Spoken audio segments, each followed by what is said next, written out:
Hello guys, good evening, Ashraf here. Welcome to the World of Precious Metal. Okay, so Singapore Bullion here. So that's my channel.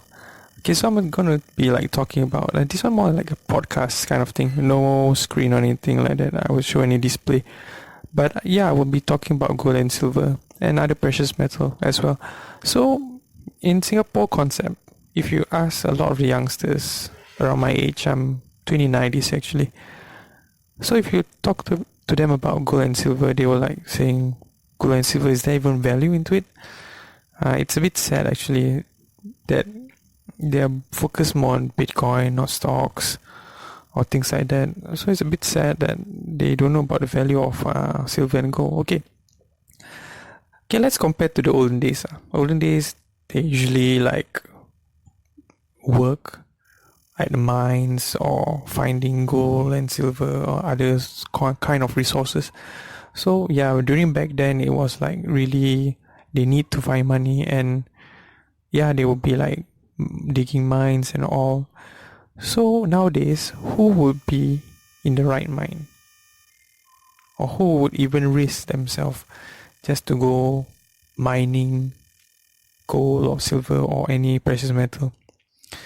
There are a few, of course, but not all would be willing to go down the earth to be mining all these items.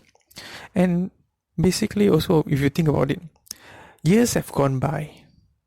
People have mined a lot. Holes, a lot of tunnels are being left. So the only way, if you're getting more material or resources, is to go even deeper into the world's crust. Am I right?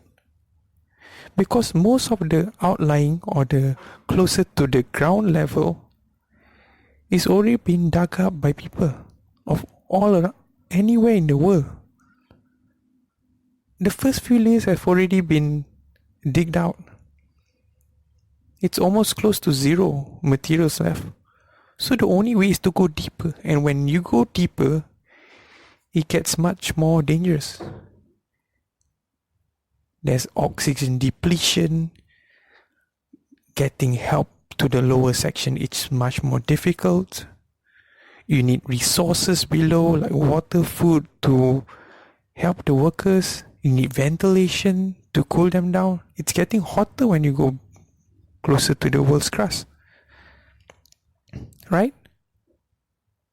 And you need to gather materials, you need to lift it up and all like that. You need to be burying more holes, and you must have and the risk is getting higher. The risk is getting bigger.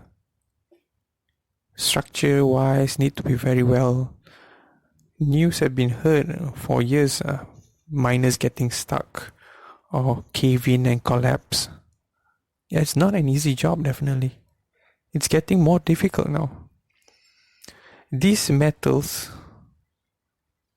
will be definitely increasing in price because the risk involved is a lot. Gold, yes, it's very well known. The price shoot up very fast. But silver, I don't know why. Maybe somebody should look into it, seriously. Currently, silver to gold ratio is almost 86 is to 1. 86 part silver is equals to 1 part gold. Which is nonsense. Seriously. It's a very big value. Compared to if you are, what I heard dug out from the earth crust is 8 part silver is to 1 part gold, which is 8 is to 1. Shouldn't that be the price that it should be set, which is 8 is to 1? Why is it 80 is to 1? Why is it so cheap? But yet people are not looking into it. Youngsters around, if I'm talking about precious metal around my age, they'll be like, seriously, why are you looking into silver? Yeah, I'm bullish about silver, seriously. I'm really bullish about silver. Gold for me is a pretty high price for now. so I'm not going to touch gold. But gold has value.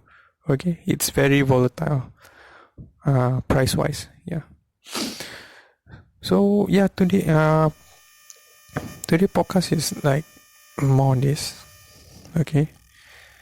So in around Singapore, there's actually a few bullion shop you can go to buy bullion, or buy silver bars and all. Actually, when I was like 2-3 years ago, I was really interested in precious metal.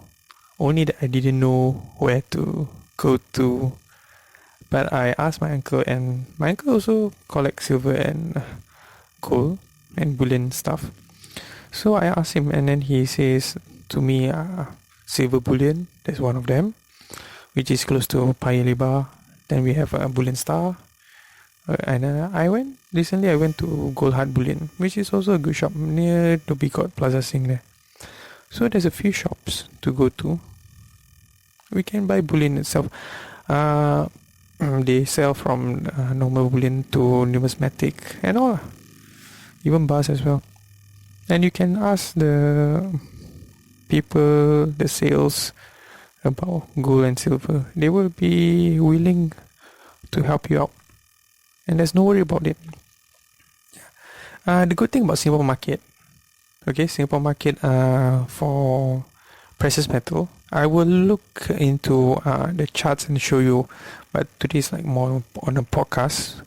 So Singapore don't charge on GST for gold and silver or precious metal in Singapore, so that's a good thing. It's one of the few countries other than Hong Kong which doesn't have GST tax on silver, compared to other countries like America and all. They have taxes for gold and silver and other precious metal. So Singaporeans, actually, you're very lucky that there's no tax, and Singaporeans are not taking the opportunity to buy precious metal. That's a bit sad. With the current recession blooming, Singapore just avoided recession by 0.3%. So that's not a really good sign. It can either dip below or dip higher. Other countries also are facing close to recession as well. Currently, with the trade wars going on, Hong Kong still unsettled, almost 6 months plus unsettled with their rules and regulation. So Hong Kong is really it's close to almost half a year. I mean, it's already half a year. The havoc there is really quite bad. Resources such as the oil in Saudi, it's still not rectified yet. There's a lot of other factors that is involved currently in the world. So yeah, it's really not a good year, not a good end to the year, should I say. So yeah, I mean, Singaporeans should really start to look into precious metal. And for the past few months already, there's a lot of different countries buying gold, buying physical gold. We got Russia, we got China, we got some, I need to find out, a few other countries already starting to buy gold. Singapore government, I think, should look into that, look into buying gold as well as an asset. Yeah, I mean, it's true. I mean, you should not put all your eggs into one basket. That's what they say. So maybe invest in stocks, invest in I don't know, some of you Bitcoin, precious metal is good, and then yeah, there's a lot of things you can diversify. And Singapore government, I think, should look into precious metal, because a lot of the other countries are buying gold in tonnage. So yeah, I think I'll end this podcast here because it's close to 10 minutes already. Okay, so I will be making more content, having more videos, showing charts and all, analysis of any ongoing reviews. So yeah, do share, like, and subscribe. Till next podcast or next video. See you again. Singapore Bullion out.